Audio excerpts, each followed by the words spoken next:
hayya ga ɗaya a gidan biyu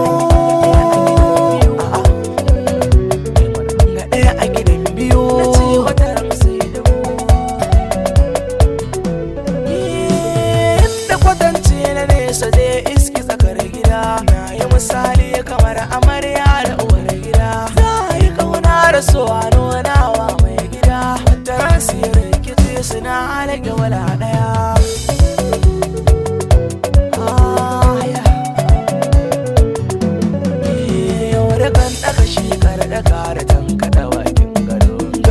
na tsince duk abin da baki ya kaɗo wanda ya ɗorari ya kuce mai zai tankaɗo dan jiyar oyanai da alamarin gaskiya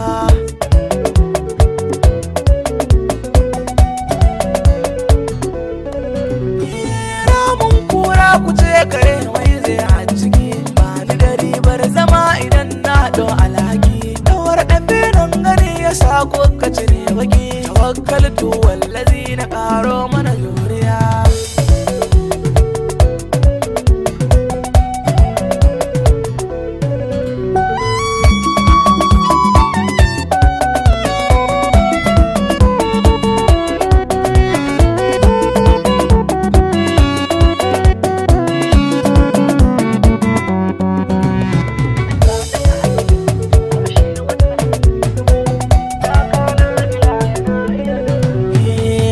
kiɗe na zama wakala mai canjin salo amfani ne yasa na ɗauka shin kan jilo na fara ba tsayawa yan kuku ka tsokalo na samu gurin zaman da ke daga dara ɗaya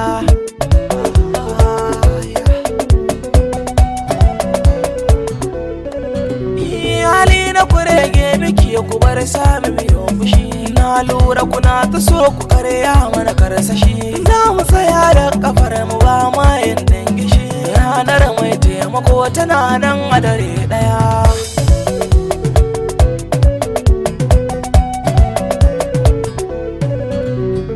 ga ɗaya na yaduwa tana ƙara ta sarrafi dan ma dai kan muje ana yi mana korafi wata rana za ta karu har ta wuce lissafi sai an mana gangami a ce mana lamba a ɗaya